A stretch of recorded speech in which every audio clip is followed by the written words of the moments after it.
You are listening to a Clarkesworld Magazine podcast. I'm your host and narrator, Kate Baker. Welcome to the fourth story for the month of July 2025, issue 226.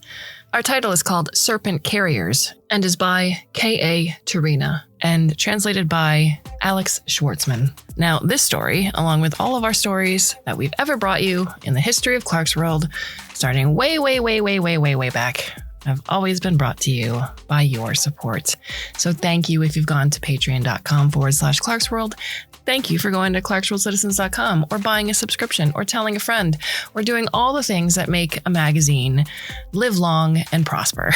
So if you haven't yet, please consider doing so. We can't bring you the stories, the art, the podcast, the nonfiction, and putting it all together. It all costs money. So if you can potentially do so, it doesn't have to be a lot. Any bit helps. But if it is a lot, we thank you in advance too. So, K.A. Teryna is an award-winning author and illustrator. She was born in two places at once, one of which is beyond the Arctic Circle. Her fiction has been translated from Russian into 6 languages. English translations of her stories have appeared in Reactor, Asimov's, FNSF, and elsewhere. Her English-language short story collection, Black Hole Heart and Other Stories, is forthcoming this fall from Fairwood Press. As of late, Chekhov the cat has become K.A. Teryna's co-author. He's in charge of keeping her warm and firmly in her seat. Now, our translator, Alex Shvartsman's translations from Russian have appeared in Clarkesworld, Reactor, FNSF, Asimov's, Analog, and many other venues. He is the author of Eridani's Crown, The Middling Affliction, and Kakistocracy fantasy novels. So, my dear listener, I hope you can sit back, relax, and let me tell you a story. Old people are of little use, but on occasion, they know stories and are skilled at telling them. Jorge, an old man with a face wrinkled and cracked like last year's berry, kept his stories to himself. As she looked at him from afar, Rioja imagined how stories accumulated within Jorge, how they roiled and mixed and quarreled. There was probably an ever-present and tremendous tumult within his head. Jorge spent his nights with the shepherds. He sat hunched over just outside the range of the light cast by the fire and smoked his pipe in silence. He listened to others but told no stories of his own. The shepherds didn't like Jorge, but didn't dare chase him away. When Jorge approached the fire, the shepherds exchanged glances and frowned, but still offered him a helping of broth and a rusty mug. You never knew when old people might be ready to die, and when they're ready, what their last word will be, and whether that last word would be about you, and whether it will be a word. It had been a long time since words existed on Ilion. Only their descriptions were passed from father to son like a grandfather's snuff box in a city devoid of tobacco. But the memories of words continued to instill a vague unease. People recalling them would glance disapprovingly at the sky with its 2 moons, the sky where words used to come from, along with meteor birds and news of the greater world. Over many quiet years, words became a legend, which only children were foolhardy enough to repeat since their souls weren't yet encased in the crust of quietude. Fall had always been the time to gather supplies, to store extra quantities of berries, stories, and warmth. Even Rioja's decrepit yak, who disliked cities and well-trodden shepherd paths, sought out the company of his kind in the fall. All the cities Rioja and her yak encountered on their journey were alike. The old world waned in the embrace of Ilion's bountiful nature. Archaic and benzo plants covered the walls of houses. Yaks wandered the wide boulevards and spacious squares, and unflappable shepherds smoked in the shadows of crumbling walls. Rioja would leave her yak to graze on the outskirts and wander in places where it couldn't pass, the labyrinths of narrow streets in the heart of the city. She wasn't looking for anything specific, but tried to find purpose in what she saw. At times, she thought that purpose was hidden in the rays of light broken by the city skyline. Odd and, for some reason, very cheerful. She'd walk in the shade of the old streets, turn the corner, and encounter perfection. She'd suddenly realized those who came before had walked these streets in the same way for hundreds and thousands of years.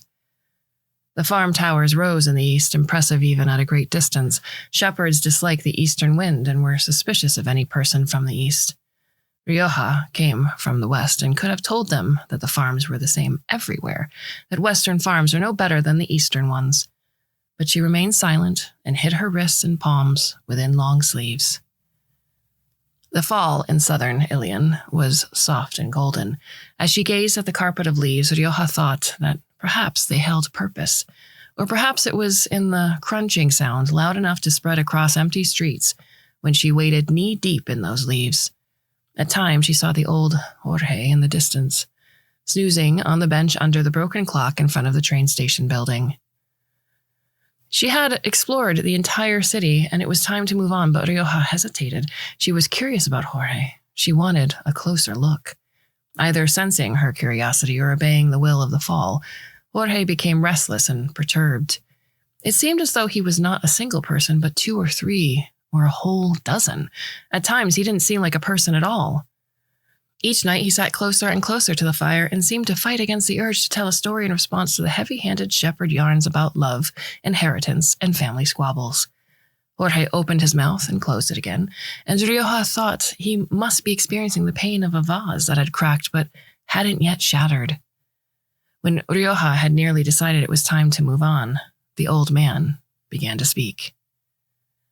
The stories punched a hole in his silence and emerged, flowing from his eyes like bitter tears, emanating through his trembling fingers, tumbling through the sounds of his hoarse voice, unaccustomed to lengthy conversations. The meteor birds. His first story was about a boy. The boy had trouble sleeping. Whenever he closed his eyes, he thought he was being stalked by words. The boy's father was a space pilot. That's what his mother and grandmother had told him. But the boy didn't listen to the words and instead listened to the underlying meaning. And the meaning was this. Father had gone away, leaving the boy and his mom behind. Words masqueraded their meaning like dilapidated cardboard sets at the edge of the roiling abyss. Sometimes it would seem that the slightest gust of wind from the greater world would be enough to crumble these sets into dust. But mother and grandmother would, on occasion, touch up the cardboard sets so that the carcass of their worldview could remain unchanged. Somewhere out there, a great war was raging, and father was doing his duty destroying the enemies of the empire, which also made them the enemies of all things righteous and just. The boy saw words for what they were, unpleasant monsters who devoured meaning. Words buzzed everywhere like swarms of insects. Sometimes the boy wanted to stomp upon them, and sometimes he wanted to study them. The boy imagined meaning to also be a living creature, a small, skittish, slippery thing akin to a Georgian birch cat with big yellow saucers for eyes. The boy sometimes thought how nice it would be if he could learn how to weave special traps that could capture meaning and then domesticate it so it could point with its wet, cold nose toward the truth. The words about war and empire were bark beetles. They deftly bored tunnels straight through people's heads. Once a year, the family gathered around the table to celebrate Father's birthday, but in lieu of the guest of honor, only a holographic portrait of a young space pilot emitted by a fragile old projector was present. Father's stern and demanding gaze always found the boy, who thought the sharp blade of that gaze would cut open his skull at any moment, scoop out every seditious thought, and count and catalog them. Only Aunt Louisa would speak the truth about the words. She was a petite old woman whose scarred palms and wrists betrayed her past on a farm. Louisa was a loner. The city folk, even her relatives, avoided her. Strange words buzzed about her like annoying gnats. People said that Louisa was a digital witch who had farm device with hammers and matrices in her head instead of a human brain. People said that the farms sent their spies into cities in order to steal children, that the birds were among the farm spies. The boy recalled how, one year, it was considered the height of bravery to kill every pigeon one saw. The birds on Ilion were brightly colored and small.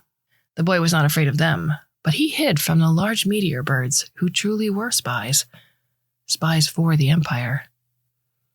When the meteor birds would fly by, children went to meet them at the city spaceport in the hope that their fathers and mothers had returned.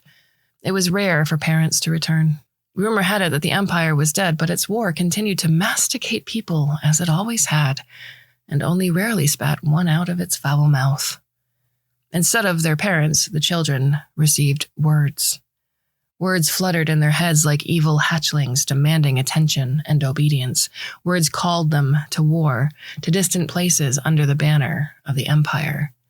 The children who were too young for such words lay dry and hot like the eastern stone lizards. Some died, others survived, and the imperial words no longer threatened their will. The words took captive the older ones, who were no longer kids. The teenagers waited for the meteor birds and rode them into the maw of war. Some mothers locked up their sons and daughters in the basements until the acute phase of the infection passed. The children scraped their hands raw against the walls, overcome with love for the Empire and their distant ancestral motherland. Words made them crafty in the way drugs do. Children would convince their mothers that the danger had passed and then leave Ilion at the first opportunity. Whenever the meteor birds flew by, the boy remained home. He gazed from afar at their predatory, metallic silhouettes and their fanged beaks, designed to chew up singularities, at their powerful armor capable of withstanding fire and ice and time.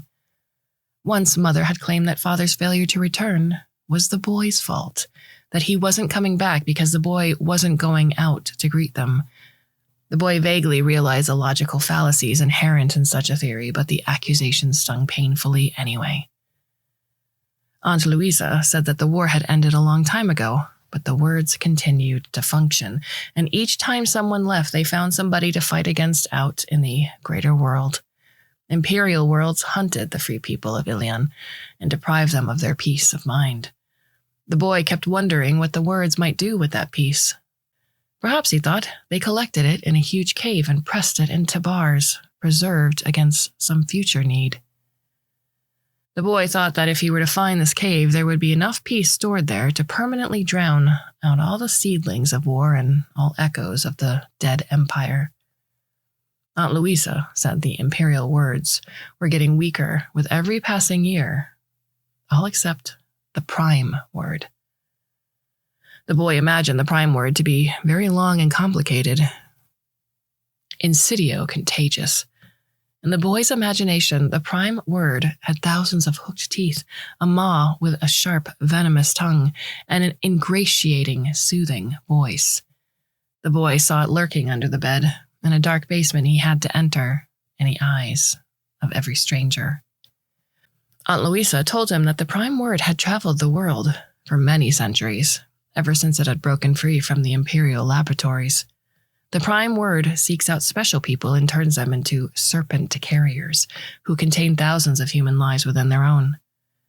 The prime word encircles a special person, its chosen one, like a serpent. This person follows the path laid out by the serpent and carries that serpent with them. The prime word kills regular people. It moves from person to person at the moment of death, and it knows no other way. Aunt Louisa explained that the only reason the prime word hasn't taken over the world is because almost everyone out there is a regular person. But the person selected by the serpent word lives the lives of dozens or even hundreds of people. They gain unimaginable powers. It is said some knew how to devour stars and others could talk to fish. Some became heroes of legend, others yet had been referred to as gods. The boy couldn't decide whether he'd rather be one of the regular people who would die like everyone else, or if he'd rather be a special person who could become a god, and whether he ever wanted to meet the prime word and find out in the first place. Aunt Louisa would stroke his hair with cool fingers and vocalize, her voice shifting up and down the register. The boy followed it like a kitten, tracking a speck of sunlight, and then fell asleep. Aunt Louisa's melody would persist in the dream, except it'd be the boy singing. He was a musician by the fire in a wasteland, playing a simple wooden pipe. In the dream, the words answered his call, stretched next to him, like animals who only remained harmless for as long as he played well. The boy knew that there, beyond the range of the firelight, waited other words, creatures made according to the drafts and laws of the Empire, carriers of war. Far away from the fire, at the border of light and sound, nearly indistinguishable from the silence and the darkness, lurked the question seated by Aunt Louisa and grown in the fertile soil of the boy's doubt. Who are you? An ordinary mortal? Or a godlike hero.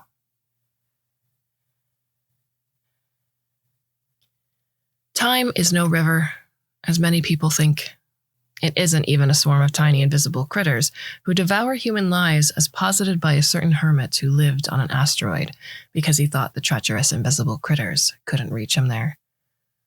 Time slithered into the boy's house along with the death of his mother.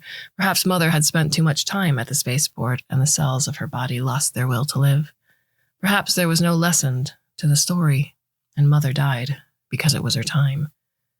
It turned out Grandmother handled grief in a practical and dexterous manner. She didn't bow down to it, didn't invite it into her home, didn't offer it a comfortable place to stay. She quickly snapped the grief's neck as though it were a skinny chicken. She skinned it, baked it in the oven, and fed it to the neighbors for a repast. Over the next 3 days, she sold all their city possessions, stained with the blood of bereavement and splashes of memory. She gathered all their savings and used them to buy a small, patched-up but still functional yak. The boy sat in his room in the house that had been sold to strangers and refused to leave. He had no special love for this room and this city, no fear of the wastelands, but the words that awaited him out there seemed far more dangerous outside the familiar walls. Grandmother didn't know how to handle the boy, so she called Aunt Louisa. The latter said, "The war's over. The words are weak. Both the imperial ones woven out of specially crafted genes, and the typical Elonian ones, crafted from letters and memories. Lead a quiet existence, keep the peace, honor your ancestors, and your life will be good." But the boy stubbornly remained silent. He thought all of this was a bitter lie, and that sweet lies did not exist. But Louisa backed up her statements with a gift, a glass pendant made out of an ampule. She'd had it for as long as the boy remembered. The pendant came with a red graphite string and a backstory. The true value of any worthwhile thing comes from its backstory, and the backstory of the pendant was simple. Louisa and her brother, the boy's father, had inherited it from their mother. Before Louisa, the pendant was in her family's possession for 6 generations. The ampule hailed from the same imperial laboratories where they crafted word viruses. It was a lucky lottery ticket some distant ancestor had earned for his long-forgotten achievements. It was said such an ampule would protect the wearer from the word. Louisa didn't tell the boy how. Many years ago, she'd offered his father to cast dice to determine who would get it. He refused with contempt, for he considered the ampule nothing more than a bauble, and the family legend nothing more than a shepherd's tale. The power of such items often isn't in their contents, but in the faith that we imbue into them. There were a lot fewer words in the wastelands. The wastelands were ruled by silence, peace, and the yaks.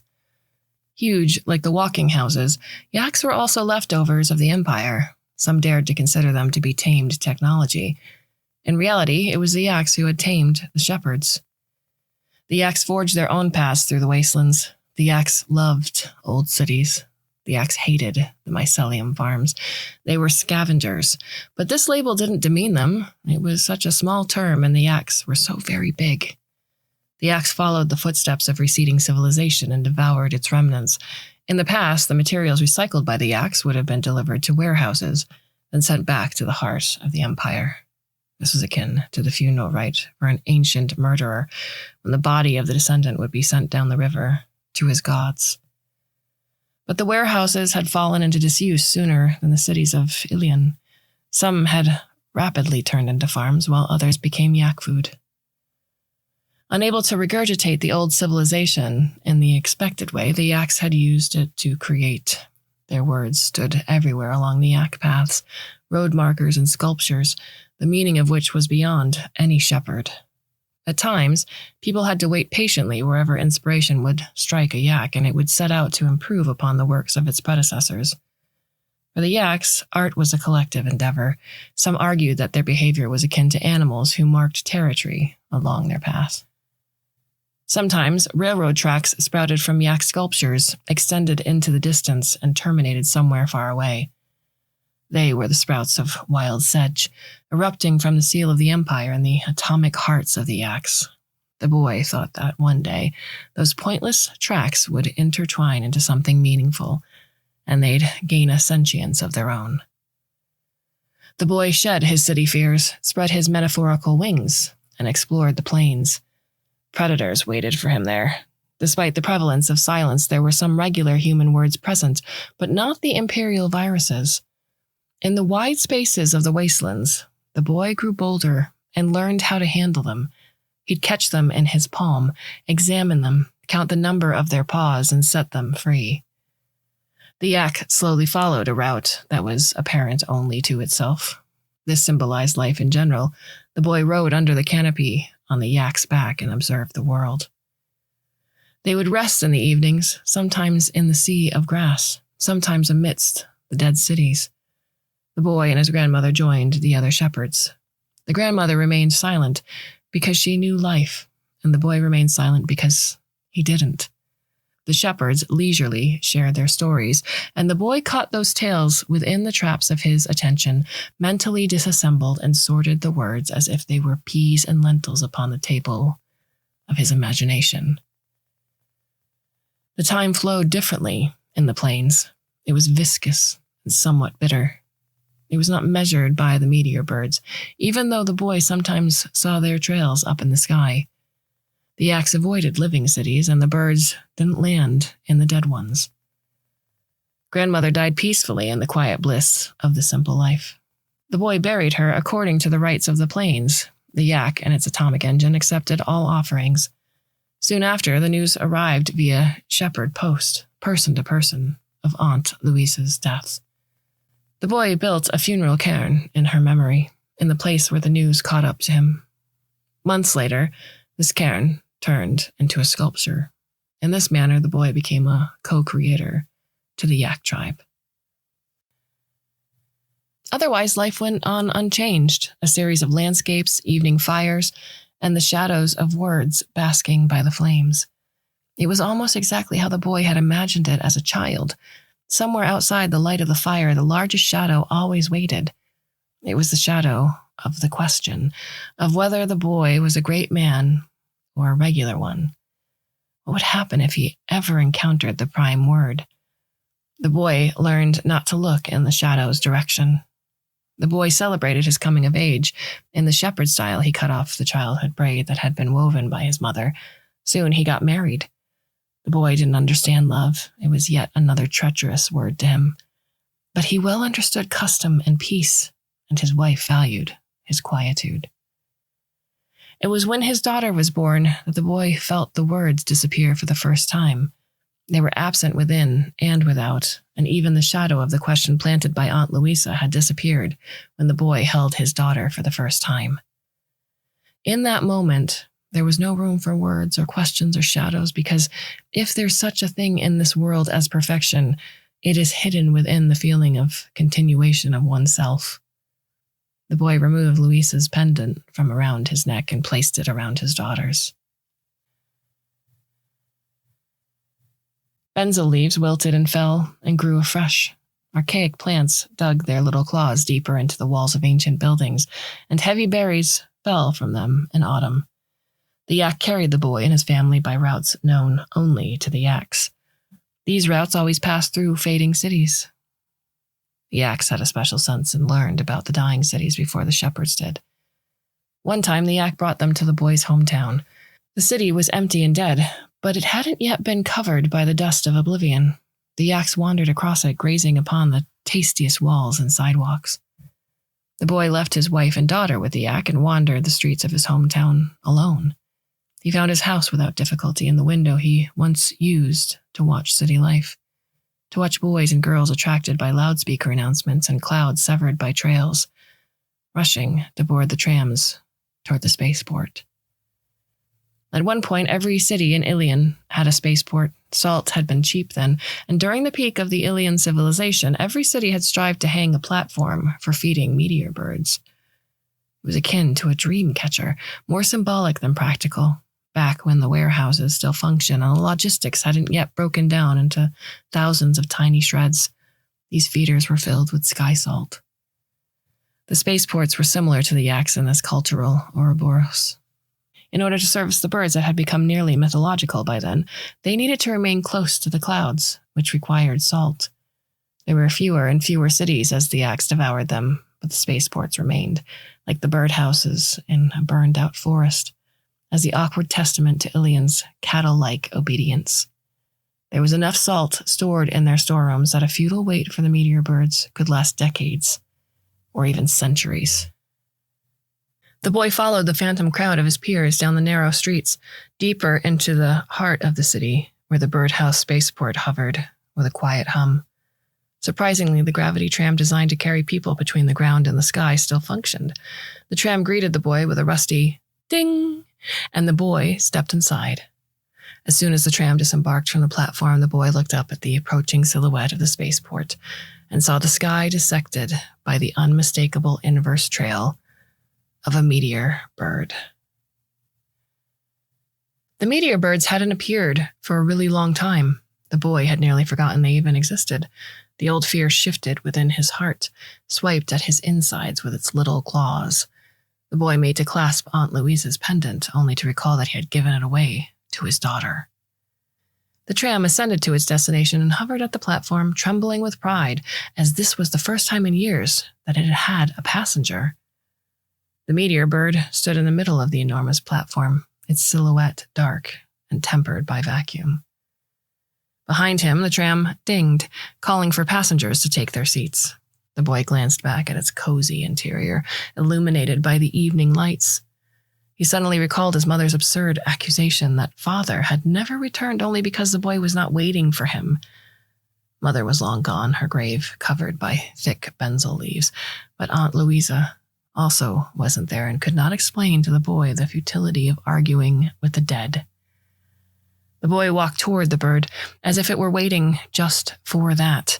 A door opened in the bird's chest, revealing a ramp and a sole person standing on it. The boy studied the space pilot's silhouette, seeking out details he'd seen in the hologram portrait. The man was old. Had the boy met him among the shepherds or at one of the plane fairs, he'd walk right by without a second glance.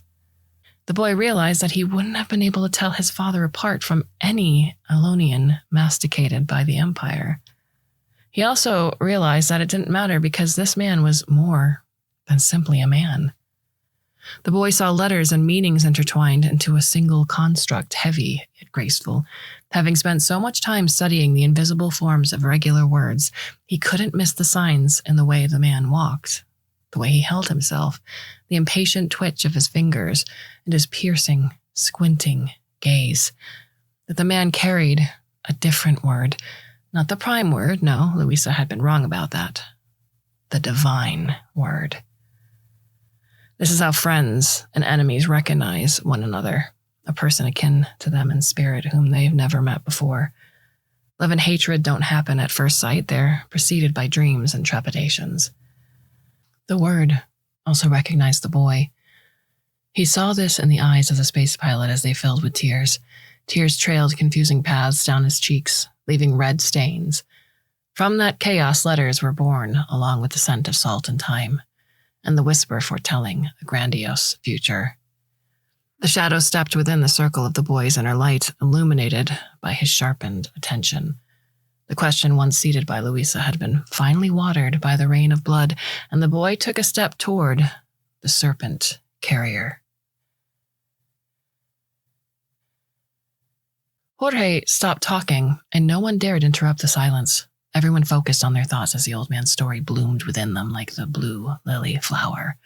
Grim fairy tales from the shepherds' childhoods, awkward but pretty ethnographic monsters that mutated like viruses as they were transferred from person to person rumbled sleepily within their memories. Rioja thought about the boy and the question that had lured him into the meteor bird's trap. At the far edge of her consciousness, she noted the movement of shadows beyond the circle of light birthed by the fire. She didn't have to look closer. She knew it was the same question. And now it examined her with patience, trepidation, and a touch of sarcasm. Was this question the thing she'd been seeking for so long? Was it meaning? Jorge said nothing as he drank his broth and gazed at the quiet shepherds from under his thick eyebrows. Somewhere at the borders of the dead city, the yaks made noise, whistled, and talked. The old man set his bowl aside and resumed talking. Emancipation Day. The second story was about a girl. The girl had lived on a farm for almost as long as she could remember. Almost the entirety of her memory was the comforting, endless, shared ocean, but somewhere in the furthest reaches of her physical brain, in the plexuses of rebel neutrons, hid the remnants of her personal memories. Sometimes they snuck into the edges of her we. The portrait of her grandfather as a young man was displayed among the icons, with a little ion candle placed in front of it, the shape of her mother hunched over her, sewing, a thimble needle stuck into a bunny-shaped pillow, the strained snoring of a yak. Personal memories were predatory shadows hovering over the Pacific surface of timelessness. They beckoned the girl in order to grab her and snatch her from the ocean's embrace. Near the surface, where her heart raced in terror, the girl knew it. The Emancipation Day was nigh. These were the signs of time invading the cozy world of timeless we. The knowledge of Emancipation Day was part of the unity between the girl and the farm, the knowledge that it was permissible to leave, to wait for day zero of the cycle when the farm would accept new workers and take a step away, a step out. This knowledge was not comforting. If anything, it was the opposite. From the moment the girl became part of the farm, Emancipation Day became a sort of threat, a reminder that even the endless ocean of timeless, we had a border. How sweet it was to forget that. It was impossible not to notice the approach of Emancipation Day. First memory peeled away, then the girl began to feel the self in the flow of time, and to separate the I from the we, and days from timelessness. The days were troublous, but also happy. This is simple. It's impossible to feel happiness while situated inside of it. Emancipation Day, with its ghosts of the past and thorny time, forced the girl to almost leave the ocean, to step into the shallowest of waters, but also allowed her the opportunity to know it, to desire a return, to anticipate the descent. The approach of Emancipation Day also brought physical feelings. The girl vaguely recalled that they were varied and included some pleasant ones, but against the background of the receding timeless we, all her physical body felt was pain. Pain of awakening and pain of sunlight, pain of hunger and pain of satiation, pain of exhaustion and pain of repose. All that was left to her was to return to the ocean in her thoughts, to reach for it with her sole remaining consciousness, to try and understand the incomprehensible, to dream of a quick return while struggling through the routine of existence on the farm. This existence was boring and meaningless.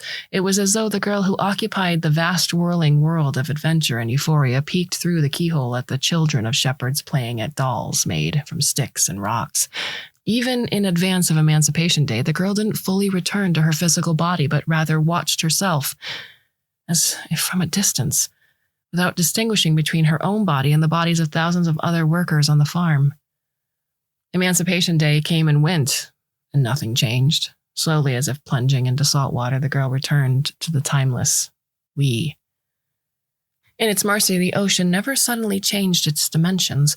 The fragile consciousness of an individual is incapable of comprehending a rapid transition from 4 dimensions to 24, from I to we. Therefore, a melody was added first. It was pure and simple like the first snow in the morning. The sound became a dimension, splitting into 2 voices, then into 8.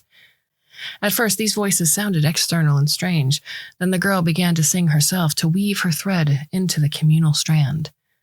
Another step, and she became the voices, all of them at once. Gradually, a grandiose landscape of subtemporal depths emerged from the darkness, statistical mountain peaks and chasms, tornadoes of white noise, probabilistic monsters and fish. The girl no longer existed there.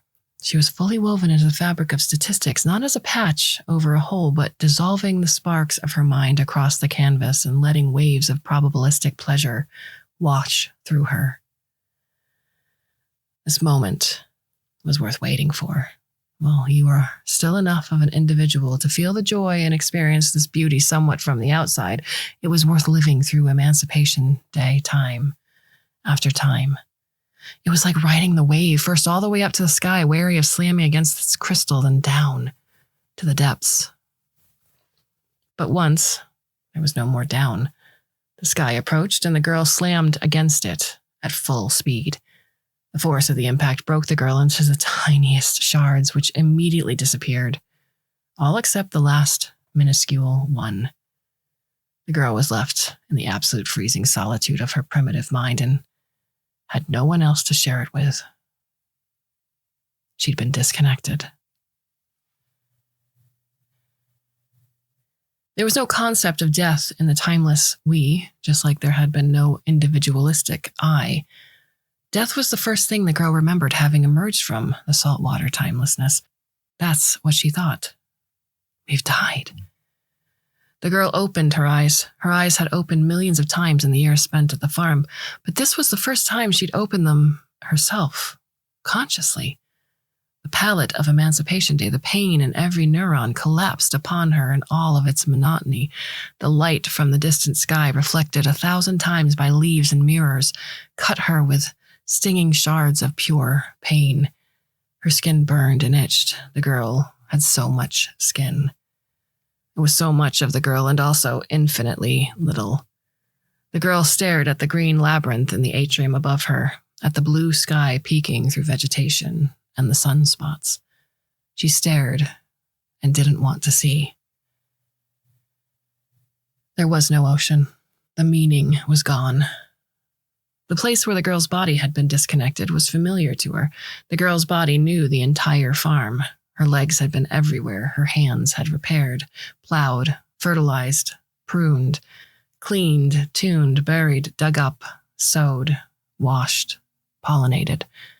But in the thousands, hundreds of thousands, millions of those moments, the girl's consciousness was elsewhere, in the beautiful, multidimensional reality of the timeless we. Her body knew every square meter of the farm, but her mind recalled only one place, the one where, many years ago, she'd been connected to the farm. And now she was back in that place. Recognition was not a pleasant feeling.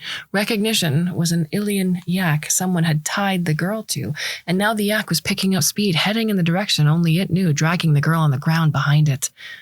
Time collapsed upon her with all its weight. For many years, the ocean had protected her from time, as it protected all of its children. There was the internal world consciousness that melded in infinity with the farm ecosystem, with every flower and root, with the mycelium spread throughout the farm. And there were the external bodies, hands, fingers, doors, petals, fertilizer, hyphae, faces, sterilization chambers, stalks, microclimate systems, solar panels that were only the carcass, the foundation, the wall surrounding the world. The girl became a brick in the fence, and this brick was superfluous. The time bore down on her, pressed her, and stretched her out. The time shook her with its trickster hands. The time cackled. The time lashed at the farm walls with wind and creaked mournfully.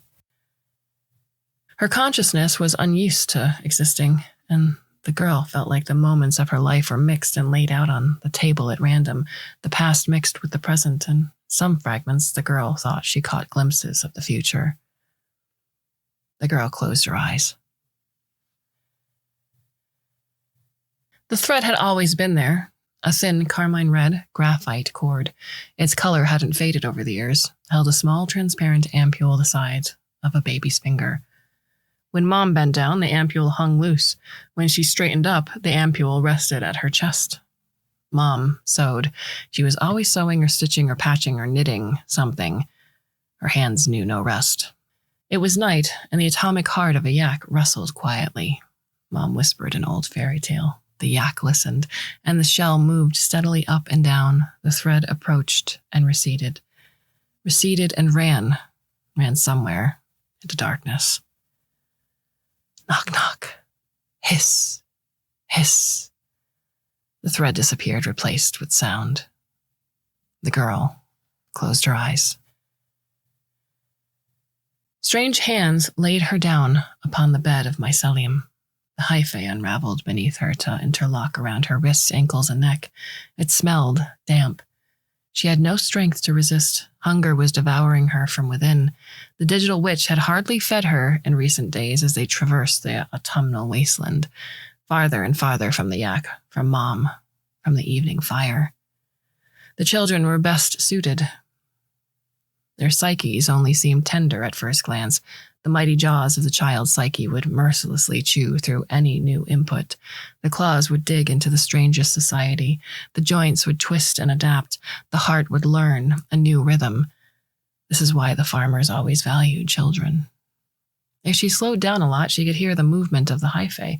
Another sound cut through into her consciousness. It was rough, alarming, intermittent. The girl closed her eyes. Mana grew everywhere. It was white, greasy, and soft, tenacious. Reach for it with your eyes closed and your fingers will recognize it and the feeding reflex will kick in. Mana is practical, convenient for a quick and nutritious feeding of workers. Mana is part of the ecosystem. The girl squinted and allowed her hands to stuff her mouth with crumbling berries. For a brief moment, the taste of mana did the impossible. Through recognition and physiological satisfaction, via the labyrinths of mutilated memory, it returned her into the ocean, brought her into the epicenter of the statistical storm, where there was no light or darkness, where the landscape is sown out of possibilities, where one breathed in chaos and breathed out silence. In that was joy and meaning and the juices of life. For a brief moment, the consciousness and the body separated again and separately gave into the power of the ocean, the farm, the mycelium. It was wonderful not to think, not to know, not to seek, but simply to exist.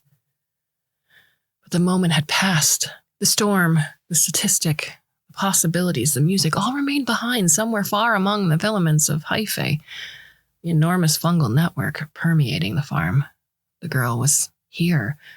So was the sound, creaky and viscous like jam made from late blooming berries. The girl closed her eyes. There was no mycelium where the girl lay. It retreated as if she were poisonous. Her body convulsed and people walked by indifferently. Not people, but workers. Emancipation Day had just passed and the new workers, children and teenagers, had already connected to the network. Mycelium worked fast. Their eyes were vacant, and the girl felt nauseous. Out of envy, she thought. A dead old man lay next to her. He was among the people who had come to give themselves over to the farm but were rejected. Every time when she opened her eyes, the girl turned to look at him and found his profile somehow comforting. When 3 workers came to remove his body, she got up on her knees, then staggered to her full height. The workers shied away from her in the same manner as the hyphae. The girl wasn't sure why she wasn't letting them take the old man's body. Perhaps she'd grown used to him. Perhaps he was the only person here toward whom she didn't feel envious. Then she forgot all about him as a huge and very important thought displaced everything else. She had to survive until the next Emancipation Day. Not to give up. To stay. The girl knew that the mycelium was still watching her. She felt its cool dam, attention. But the sound wouldn't let her focus on it. A foreign, thick, crunchy autumnal sound, like that of the leaves under someone's foot. The girl closed her eyes. Some people arrived on their own, the desperate, the ones desirous of oblivion, seeking an external force that would make all decisions for them, yearning for euphoria. Others were brought by the ones called digital witches, disconnected from the mycelium, too old to return, too weak to forget. They procured children for the mycelium, either in hopes of praise and the fleeting attention of the ocean, or for the benefit of the children themselves. The girl tried to remember what she felt when the mycelium took her, the light but commanding touch of the hyphae, the sound of blood in her ears, the scent of dampness, still unfamiliar, still alien. If she were to recall and repeat everything in the proper order, perhaps the mycelium would accept her again. The creaking sound had crept in here, too, into this almost comforting thought, somewhat hoarse and impudent. It sounded like, what? The girl closed her eyes. There was the back of a worker's head in front of her, long, tangled hair, a shirt that had half rotted on the worker's body and would soon disintegrate. There was no use for a shirt on a farm. The body under The shirt was stained with dirt and covered with bruises. Mycelium didn't care what one looked like. It accepted people as they were. The worker emptied the containers and placed them into a receptacle of the washing machine. The girl diligently imitated this. The girl decided she simply needed to interject herself into the process to ape the others, the happy, the connected, to demonstrate her suitability, to prove her meaningfulness. The girl didn't have much faith in her suitability or meaningfulness. But what if? If the mycelium simply confused her with one of the connected and took her home? She was pushed aside, removed, driven away, without violence or threats of physical contact, but with the same tough steadfastness that she had experienced from the other worker levels. Mycelium did not accept her. The girl closed her eyes. The girl hugged the old man's corpse and whispered something. She couldn't parse out what it was herself. The spark of consciousness snatched a moment from the darkness without explanation of context. What came before? What would come after? The girl could only audit her feelings, the hunger inside of her, a hole where meaning used to be, an enmity toward the workers, tenderness toward the dead old man, an emptiness where something long forgotten used to reside, the sound that ached like an old wound and stung like a fresh scratch. She wanted to cry, but she didn't know how, so she listened as a huge, bitter, and slimy lump swelled in her chest. It would displace her heart, fill her up, tear her, and maybe the entire farm to shreds, drown her in bitterness and tears. The girl closed her eyes. The wasteland in autumn was colored in turquoise and gold. The sun descended on the horizon, yielding to other celestial bodies, Wolf and Yurga, eternal rivals, eternal guardians of the night. The digital witch preferred to travel at night. The birds that had served the witch faithfully in the nearly lifeless city were now dead and long since eaten. She had twisted their necks and practiced indifferent motion of her hand. Now she held a girl with that hand, and the girl had to hurry to keep up with her sweeping gait. The digital witch resembled a bird herself. Her movements appeared instinctive and subordinate to some unseen magnet. Inside of her lurked ammonites and ancient bones, dried seaweed, and the desert, all in the place where the ocean of meanings should have been. Whispers hid in her eyes. It was crucial not to look at it directly and not to listen to it. The whisper wanted to wake the girl up, to keep her away from the mycelium. This couldn't be allowed. The girl closed her eyes. The girl turned her head and looked at the man next to her. He was no longer young and had the dark skin of a shepherd, a wrinkled face, strands of gray hair. An old man. He would die soon, the girl thought indifferently. When mycelium accepted old people in its embrace, it was almost always a path toward death. The old people and the mycelium were both fine with that. Perhaps the old people's souls would become probabilistic storms or peaks of statistical mountains. A wonderful fate. All around her were the new children of mycelium. She was the only stranger. She and that irritatingly familiar sound. It came from somewhere outside, far away, and also as if from within. The girl closed her eyes. She threw up mana and bile, and also meanings, words, and letters. The problem wasn't mana, it was the people around her. Their eyes were open, but they didn't see. Hyphae spread across the ground, wrapping their ankles. Hyphae stretched upward along the walls, bracing their wrists. The eyes were empty. They didn't look at the girl and didn't see her, but gave her a wide berth as though she were a carrier of mycophagous nematodes. She detested the way their faces varied, but detested even more how they were the same. The faces were unpleasant to her, languid masks of pale blue skin. It was sickening to know that inside the storm, inside the huge, beautiful ocean of the timeless we, she had been one with them. It was sickening to know that even now her appearance was little different from theirs. The old man beside her did not revolt her, perhaps because he was dead. The girl was surprised to find she was no longer indifferent to the old man's death. The sound that thoroughly entwined itself into her background also wasn't indifferent. As if the sound could feel or mourn, to cry for the old man. The girl closed her eyes. The girl stood at the roof's edge. Farms always occupied tall freestanding buildings, often at the top of a hill. There were no cities or tiny satellite settlements nearby, only the solitary sun giant of a farm. Shepherds and yaks avoided it. There was something ancient and Abrahamic in this. Her mind had nearly cleared, and time had settled. Occasionally, memories tossed her onto a carousel, but they resembled actual memories more and more. The girl no longer forgot where she was. She heard, saw, and felt the present. Only her thoughts reached back into the past. The girl thought about the approaching Emancipation Day with calm detachment. The tingling in her fingers, wrists, and ankles promised that all would be well. She managed. The wait was over. Mycelium would forgive her and take her back, would allow her to give herself over to the communal piggy bank of human souls, experiencing infinite statistical orgasms in the dimension of fungal joy. The sound that stalked her in this limbo had reappeared. Sometimes it was nearly inaudible. Sometimes it crescendoed, vibrated, permeated through skin. The chill of winter air and the coolness of metal under her soles and palms, the steady hum of ion nozzles, the trembling of a vast mechanical body, the smell of a coolant. The sound was becoming clearer. The girl looked down and suddenly remembered.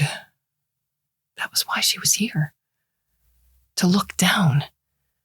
The sound peeled off, separated from her memories. The memories were somewhere over there. She was here. The sound was here too. It gained form and color. The form was a thread. The color was red.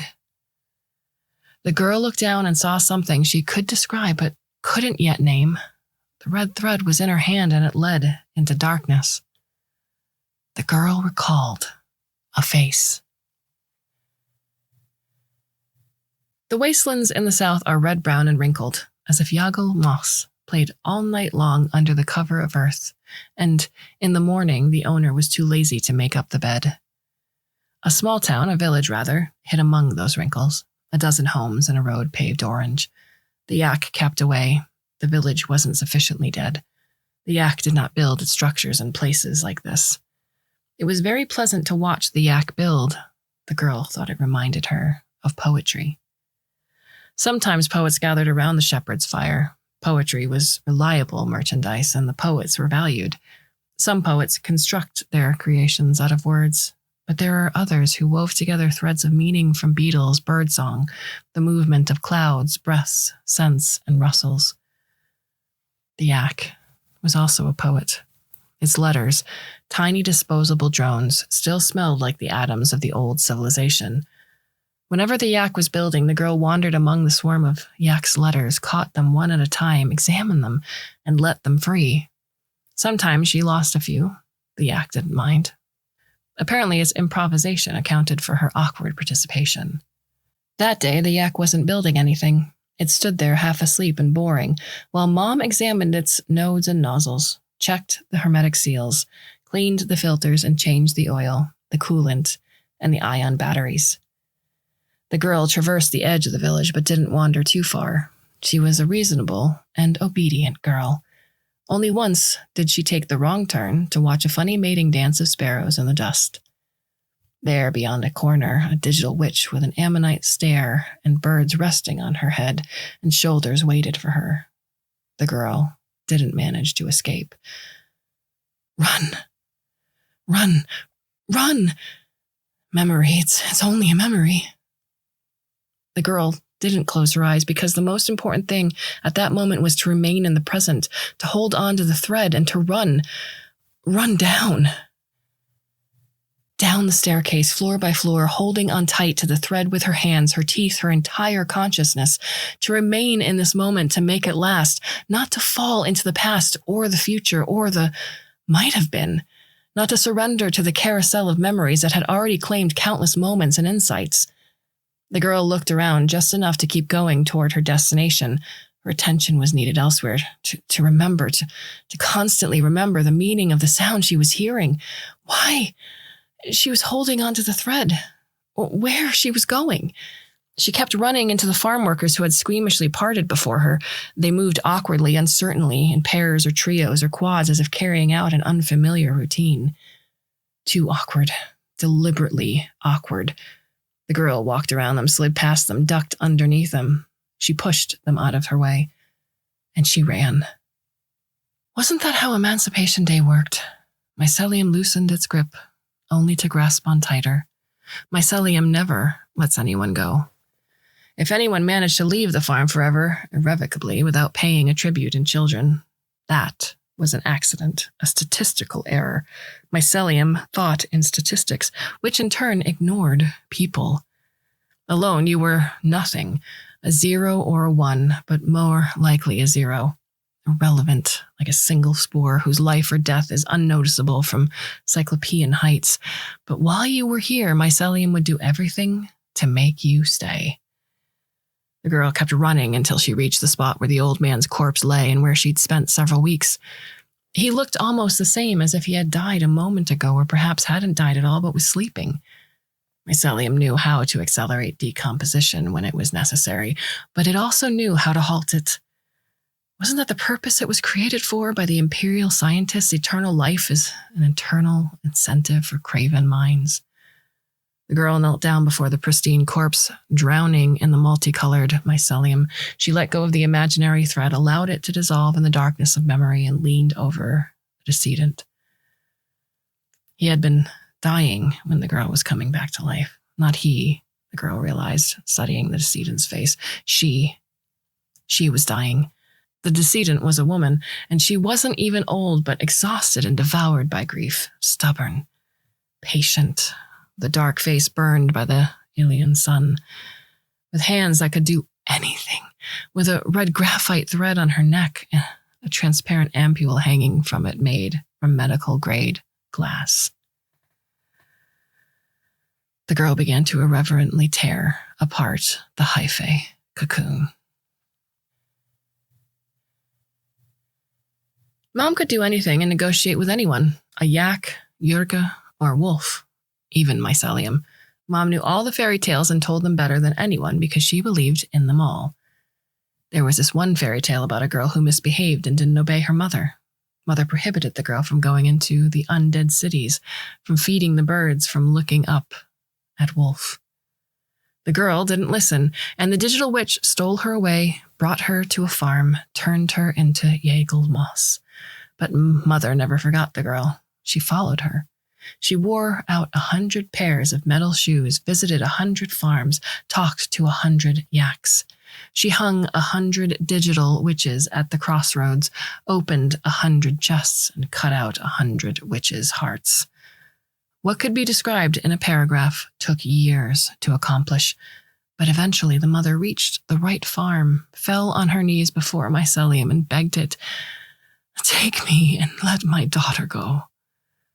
Ash from 100 witches' hearts was her burnt offering to the mycelium, and so Emancipation Day came and exchange took place. A songbird turned into a little girl, sleepy and confused. The girl looked around and failed to recognize her mother because there was only a songbird in her place and no one to tell the girl this tale. Things are simple in fairy tales. One can talk to mycelium and even convince it. Reality is different. In reality, mycelium only lets a person go in order to bind them even tighter. If it were so easy to leave mycelium behind, there would be no digital witches in the world. The girl pondered this as she carried her mother's body through the farm's corridors. The girl had grown up in the years her mom spent searching, while Mother became diminished in death. The girl walked, and workers made way for her, but in a different manner than before. Reluctantly, with regret, the way a fat cat looks at the tail of a nearly eaten mouse that rolled under the baseboard. The yak song is comprised of all sounds emitted by its systems: the beating of an atomic heart, the staccato of the ion batteries, the buzzing of the coolant, the clicking of the dusty speakers, and the whistling of the nozzles. The yak is never silent, and its song is like a fingerprint, a unique signature, a genetic code. Some shepherds grow so accustomed to their yak song that they can't live without it. The sound the girl heard, the rusty, creaking, sad, uneasy, raw sound, was the song of a yak. Every farm dreams of obtaining a yak. Perhaps this is due to the indifferent practicality of mycelium. Perhaps it's not merely shepherd tall tales, but mycelium itself believes in the mythological conflict with the ancient machines. The yak, who could have caused great damage to the farm, stood peacefully, unmoving, sorrowfully surrendering to the mercy of a merciless enemy. As if Mom and it had an agreement, as if she had managed to ask it and it gave its word. It was surrounded by moss and sedge, the faithful vassals of mycelium. The fungus regally but carefully gained ground, in a practical, steady, and of course, triumphant manner. The girl read this triumph in the pink and blue patterns of immature hyphae covering the yak's metal frame. "Leave," the girl said to the mycelium. She said this calmly, quietly, as though testing her voice. She said it more for herself and a little bit for the yak than for mycelium, because unlike her mother, the girl knew there was no point in speaking with mycelium. But in the years the girl spent on the farm learning the art of keeping mycelium happy and satiated, she inadvertently also learned how to efficiently kill it. The methodology was simple: a little bit of fire. She stopped after having freed the yak. She surprised herself. Why hadn't she tried to burn the entire farm to avenge herself and her mother and everyone who'd perished there and who would yet perish? But the girl stopped. City folk and some shepherds believed that the few farm slaves who managed to truly leave exacted no revenge upon their captors because a little fungal poison still splashed somewhere within their blood. The girl was amazed that her mind, yearning for meaning, didn't grasp such a simple and comfortable revenge ploy. It would have been so easy to find the truth, the joy, the meaning of life in destroying her past. Perhaps the girl understood that no matter how much she set her guilt ablaze, it was impossible to immolate. And there was no alchemy that could turn guilt into meaning. 3 days' journey away from the farm, the girl said goodbye to her mother. The yak turned the atoms of Mother's body into another verse for the communal sculpture at the crossroads. The girl kept the red graphite thread with the glass pendant as a memento. No one had told her the family legend. No one had filled the dilapidated artifact with a special meaning. But it was a thing that had belonged to her mother. She needed nothing more. The cool autumn air and the cool metal under her soles and palms, the even hum of the yak, tremors of its voluminous body, the buzzing of the coolant unit, dusk and dawn, Wolf's eternal chase after Yurga. Perhaps the meaning was in those things. The scars on Rioja's wrists and palms, hidden under long sleeves, burned as though there were a farm nearby. It was impossible to completely get rid of mycelium. She might think she had ripped it away, purged her heart and soul, and blood of all spores and all hyphae, even of all memories of it. But every time a farm building appeared on the horizon, the scars itched and burned, and somewhere inside her a little girl yearned for the ocean of timelessness. There were no farms nearby, but the way the old man told the story, her thirst awakened. Rioja tried not to glance around, fearing that the shepherds would realize how much pain the story about the girl had caused her. A story about her. The old man looked her straight in the eyes. It seemed he could see all of Rioja, her thoughts and fears, her past, her search for meaning, her guilt and shame. He could see through every layer of epithelium and fat, through the walls of blood vessels and capillaries, could observe the movement of her blood and freeze that blood with nothing but his gaze. Finally, he looked away and spoke again hastily, halting, muddled, as if afraid he wouldn't have time to speak all the words he had prepared for that night. The word. The third story was about the word, and it didn't resemble the first two, nor did it resemble a story at all. The chronicle of the word has been pressed into the dense layers of generations, compacted into the lava of centuries, mixed into the mud of 77 planets, irrigated by the tears of countless mothers, filtered through the mists of dawn, through quiet space battles, through the crystal lattice of suspended animation. The Chronicle was an anthem, a march, a musical that was cold and aloof, and that also laughed contemptuously at the faces of its listeners. Most importantly, it, or whatever made up its essence, killed the person who recounted it without mercy. The Chronicle's sounds fluttered out of the old man like fire beetles, and ice flies tore his throat with their proboscis, feet, claws, and beaks. They crumbled into crystal and ash all around him. The man calmly spat blood into the fire and continued his tale. The word contained not an ounce of what a human might call flesh. By human standards, it contained nothing at all. At times, it may have heard the disturbance of spin waves within its quantum structures, and its dreams spawned intricate quark trajectories, but its instruments were far more cumbersome. The word was a wood-boring beetle that knew how to bend trees to its will. The word had no visible form, nor the weight of a human might comprehend. It left no trace. It made no sound. Emitted no ringing of steel, nor silently fired volley with 1,000 guns of an interstellar battleship. It never appeared to anyone in the form of a burning bush, never ascended to heaven or descended to hell. The word was merely a DNA strand, a molecule in a spiky capsid shell. And yet, it was God, a compact God made of a small string of ordered bits. And its name was Virion. The word didn't start out as a god. At first, it was barely distinguishable from zero, a product of analytical pharmacology, dissolved in millions of minute, mindless, spineless, acellular, and ephemeral beings. It didn't really matter which virus from test tubes of imperial scientists had become the progenitor of the word. There was practically nothing left of it.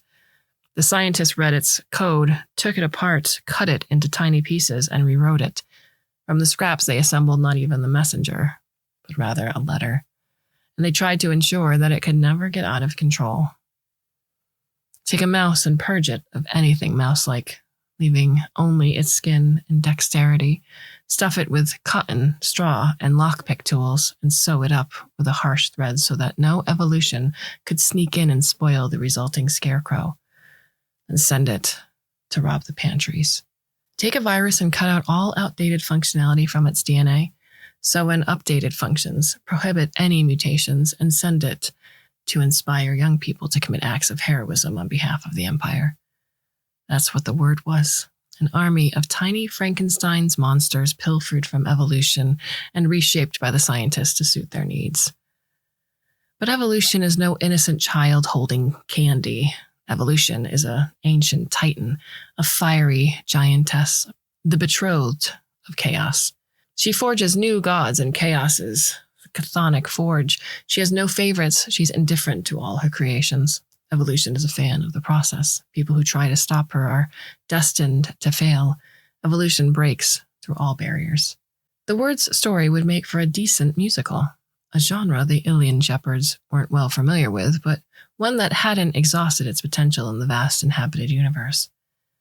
The protagonist is a tiny, faceless slave who dreams of breaking the chains forged by his creators. Act 1.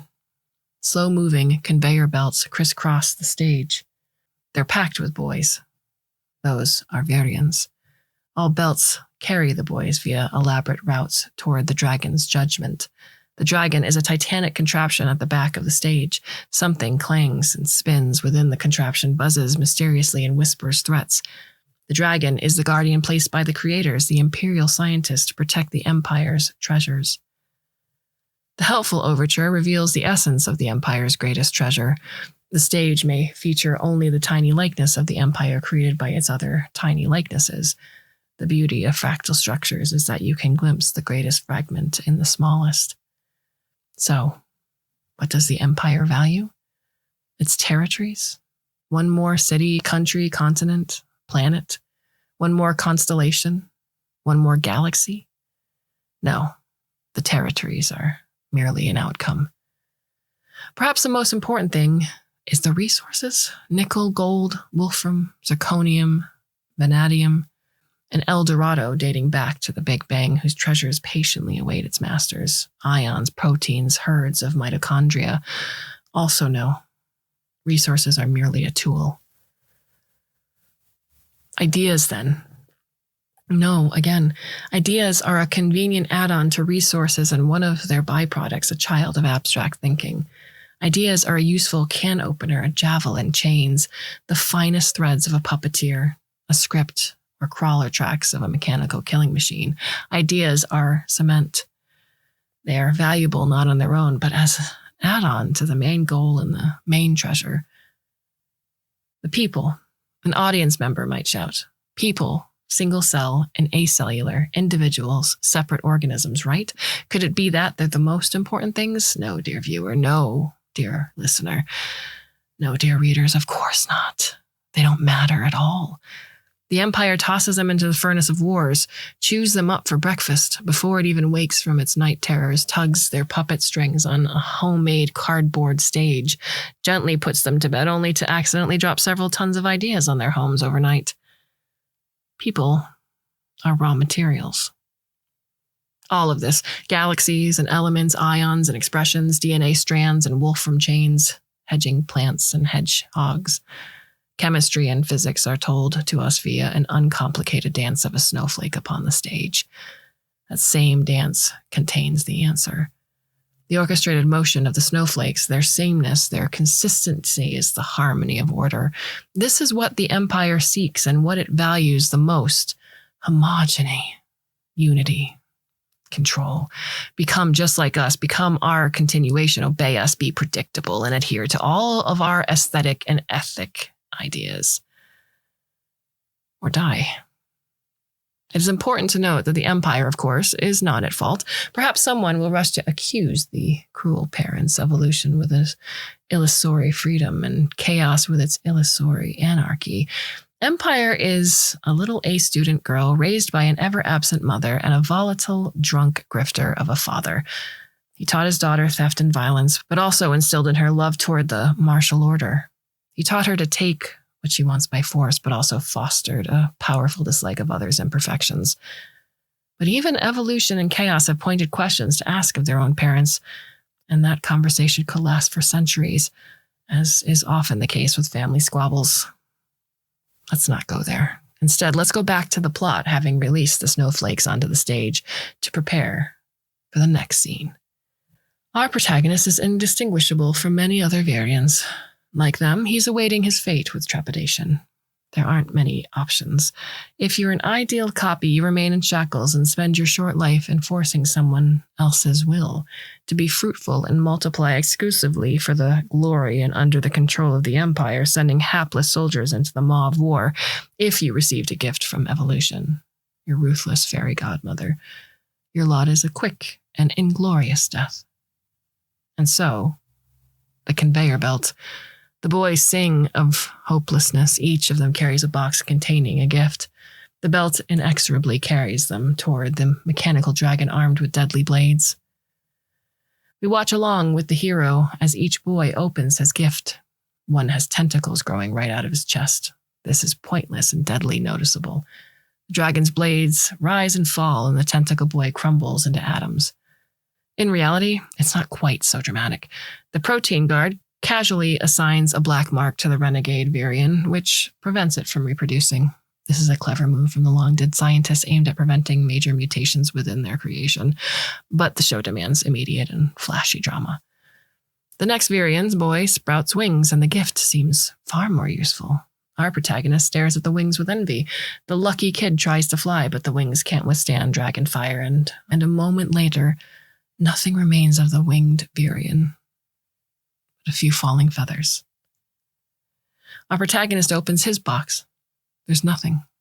It's empty inside. Had evolution denied him a present? One can't wish for more here on the conveyor belt. But in reality, there is a gift. Act 2. Dark tunnels of ancient mines. An occasional ray of sunshine reaches here by pure chance. There are the far reaches of human DNA where our Virion boy finds himself having passed the dragon's test. The boy sings of emptiness. Snowflakes return to the stage as the backup dancers to the boy's song. Inside everything, an organism, a being, a unit of matter, an atom, an electron, mitochondria, a raccoon, a sun, a rainbow, an asteroid, a rock. There's a tiny compass whose arrow points toward meaning. A plant turns toward the sun, anticipating the gentle tickle of electrons against its chlorophyll complexes. A moon orbits the planet in an ecstasy of mutual attraction. The neutrino rushes toward its oscillation and euphoric haste. A raindrop falls to the ground, trembling in anticipation of impact. The DNA molecule rumbles as it seeks harmony and integrity. The atoms rejoice as they juggle balances, take comfort in their elastic connections and languid partings. Even evolution itself has its own meaning and its own pleasure to run forward without stopping to catch its breath, to run with all of its might, changing its form, size, purpose, and goal as it goes. Our virion could run its marathon somewhere nearby, along the track open to every virus, toward the eternal change. But the imperial scientists cut from the mouse saboteur everything they considered to be unnecessary. The boy sings about that. Imperial scientists reshaped him into a faceless, unchanging slave and sent him to work as a recruiter, having furnished him with a stick and a carrot. They forget to equip him with a compass that points toward meaning. The snowflakes complete their dance and melt on the dark stage. The boy is alone. As if to answer his prayers, a wayward sunbeam reflects off a foreign object. The boy ceases singing. Fates are determined in the moments of silence. Deep within the genetic depths lie an ancient hero, forgotten and irrevocably dead, a strand of virus code embedded into human DNA thousands of years prior. The hero's body has rotted, his armor has rusted, but his sword? His sword is still good. The boy takes the weapon from the grasp of the dead knight and lifts it toward the sky. The virion embeds a tiny sliver of foreign DNA into itself. The boy had long dreamed of purpose, and the sword tells him he has but one path: to kill the dragon. At some later point, the boy will figure out how to fill the emptiness within himself. All it would take is to piece together a puzzle, the word eternity, built from 4 letters: A-T-G-C. Adenine, thymine, guanine, cytosine. Act 3. The dragon is slain, its debris will serve to create something wonderful, something just bright and joyous. That's how it always goes. The boy hero sings of the new day among the ruins. We are new and beautiful and unique, and for the millionth time we will build. We will bloom with 1,000 flowers, count all the birds, repeal all the rules. From everyone, a thread, to everyone according to their ability. The emancipated virions perform a chthonic dance upon the stage. Some have a wing, a claw, some lack a head. Some look ordinary, but are weak or engrossed in their own ideas and dances. Everything is different now. Everything is permitted to teach their own path. This is called freedom. The virion protagonist got what he dreamed of: freedom. But it will take a lot of hard work to return to the covenants of evolution. Frankenstein's monster sets out to search for its missing parts. A construction project is taking place at the back of the stage behind an enormous screen. The audience learns of it only through sounds and shadow play, the rhythmic thumping of hammers, the screech of a saw, and the discordant choir of boys. As the snowflakes dance, the human heroes march across the stage, the ones within whom the word has labored for centuries. Women and men, teenagers and the elderly, anyone who's ever received the gift of the prime word and managed to hang on it. The viewers aren't bothered by the skewed perspective in the third act. This is the part they came to see, not the story of the virus that's invisible to the naked eye, but the story of the human heroes, carriers of the word. On every planet visited by the word, without exception, there exist legends and fairy tales about it. In this folklore, the word is always described strictly in binary terms, as a gift or as a curse. Gift for the worthy, curse for everybody else. A gift and a curse can't be a protagonist, a character, a core of the story. They're functions, tools, add-ons to something greater. The legends speak of superhumans, of immortality and proficiency with opening cans of coffee beans, of inventions that shake planets, of weapons that destroy galaxies, of beauty capable of crushing anything that gets underfoot. The legends speak of miracles. In these legends, the word is merely an aperitif, forgotten by the time the first course is served. People who came to watch the musical about the word expect stories about heroic battles, the slave uprising on Yurga, the peaks of old Mars, which the word carriers ascended by foot, of the battle of Thermopylae and the libraries of Thanatos, of the ability to breathe underwater and to safely traverse the cosmos under the burning rays of stars. And so, surrounded by the reverent dance of snowflakes, one by one, the word carriers cross the stage. These aren't the crowds of warriors under the sway of weak imperial words, obsessed with imperial values. These are the rare few who traverse the corners of the galaxy in search of meaning, while the word continues its excavations and its construction within them, while it continues to seek the ways to remove the strong imperial seams and barn locks, to find and regain its compass through trial and error, mutations and recombinations, to break 1,000 commandments. Thou shalt not kill, shalt not steal, shalt not desire your neighbor's home, shalt not commit adultery. The word keeps searching without a moment's rest, skillfully controlling its transport, exoskeleton, and petri dish all in one, a person who has fallen under the word's power. Many of these petri dishes live a life filled with miracles and adventures, without ever noticing the acrobatic performance of the word under the big tent of their own consciousness. Word is a juggler of dopamine, a master of oxytocin, a priest of cortisol. It is the shadow of their dreams, their inner voice, their super ego.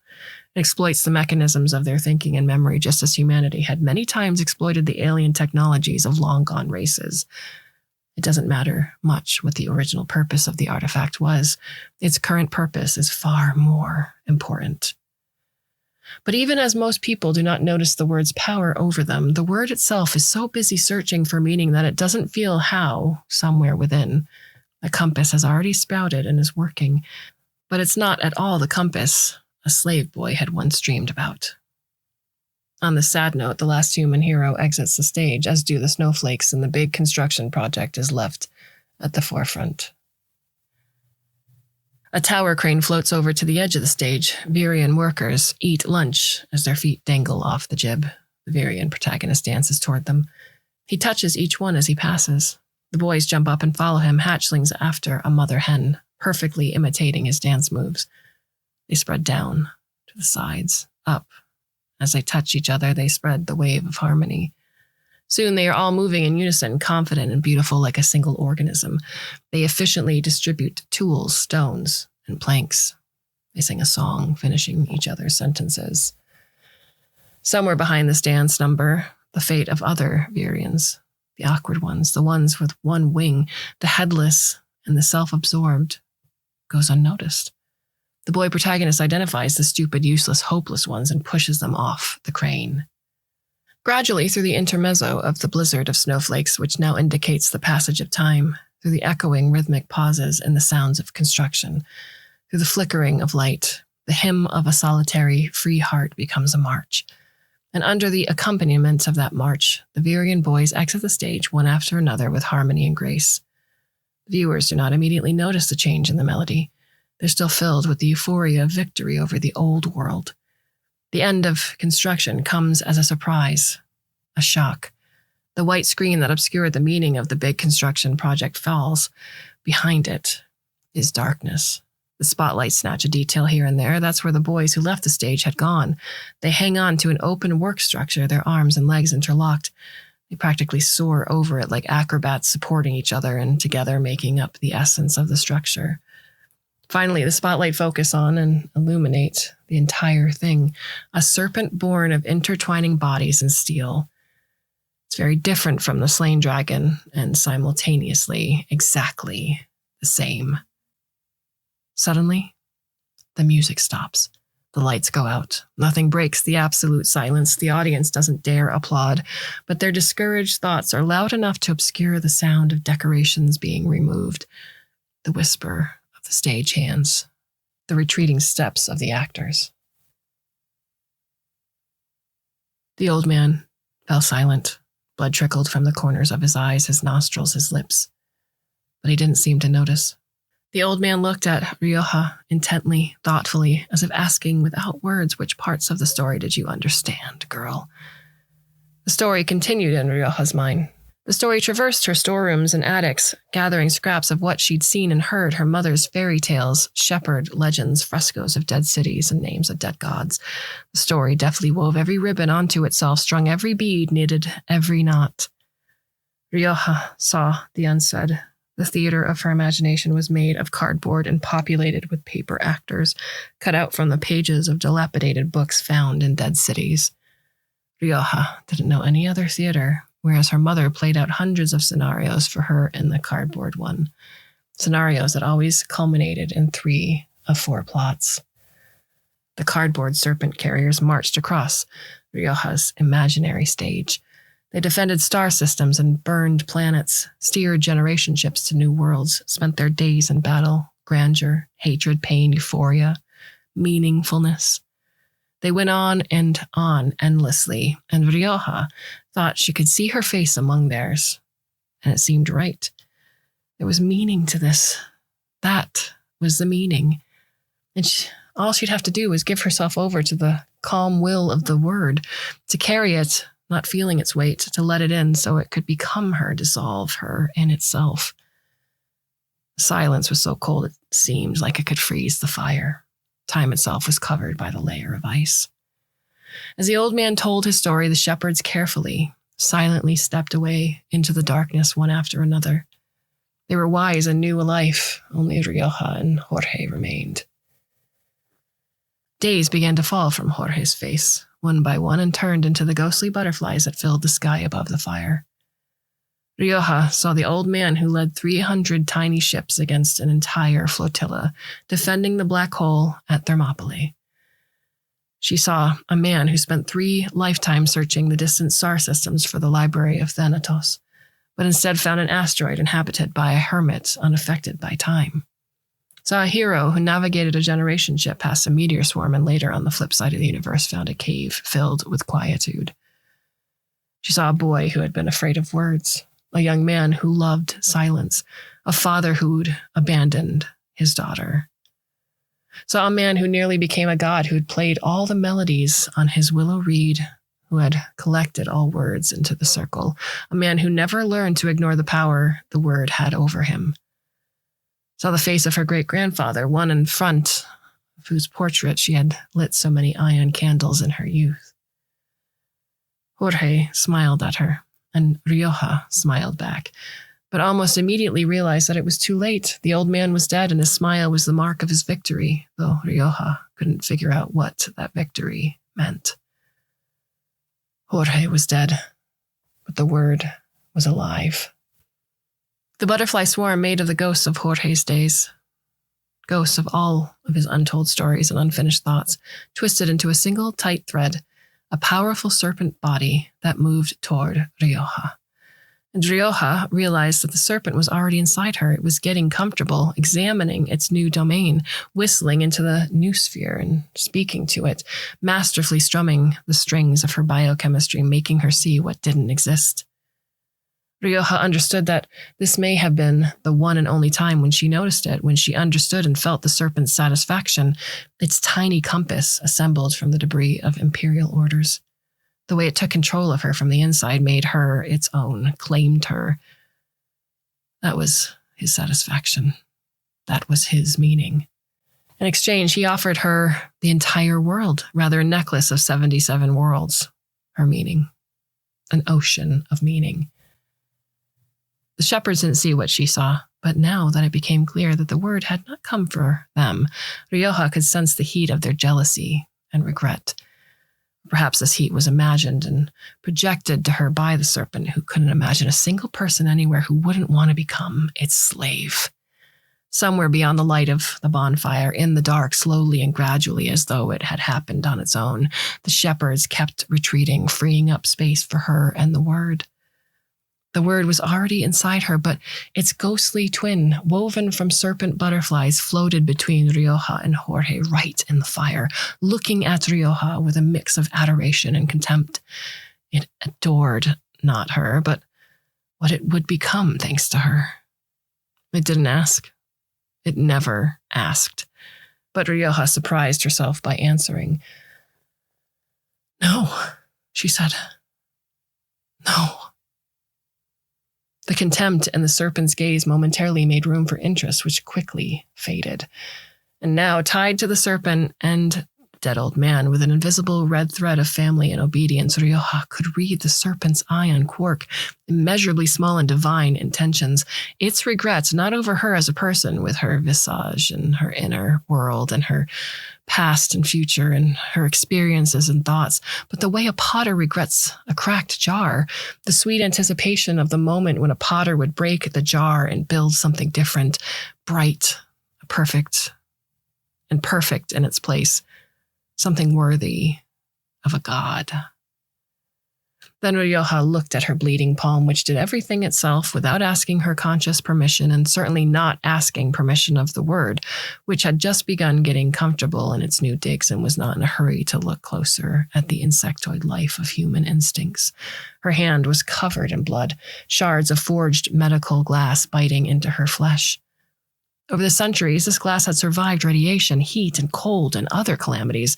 Its purpose had been to preserve some ancient substance that smelled of mint and cinnamon, no matter what, to preserve it until the moment when the right person would crumble it in the right way. This was a glass of the pendant Rioja's mother inherited from her grandmother, who thought it the only memento of her missing father, who in turn received the pendant as a child from his half-mad aunt who had survived slavery at the farm. Rioja looked at Jorge's posthumous smile. Oh, she now understood its meaning and closed her eyes. She lay near the dying fire for several hours. She didn't dream, didn't feel the battle that raged within her body, didn't feel the fever that grew to near lethal levels. The shepherds didn't dare approach, but one of them went and got Rioja's yak. She spent 2 more days delirious in the shadow of the yak who looked after her. She kept slaying statistical monsters or burning farm after farm. Whenever she emerged from her delusions to drink some water, she thought that she had probably imagined this wordless conversation with the serpent word, this future that unfolded before her, enormous and filled with infinite meaning, equally as large as the mycelian meaning that occasionally returned to her in her dreams. A future filled with beautiful words and sweet obedience to the one who, unlike her, had a goal. Imagined that there was some connection between her and the old man who had died during the long Ilian night under the lights of Wolf and Jurga, and who, despite obviously being foreign to the shepherd society, would receive a respectful and honorable funeral rite in a yak's furnace. Imagined his stories and her connection to them, simply because a seeking person, a homo quaerens, sees connections everywhere and builds tall tales from whatever materials are at hand, tales whose heights are covered in fog and whose serpent eyes are always open, always watching its builders. On the morning of the 3rd day, Rioja woke up healthy. She cleaned the yak's filters, gathered archaic berries for the road, and took one last look at the dead city. Then she and the yak moved on, without goal or story. As they went, they looked out for meaning underfoot and in the clouds overhead.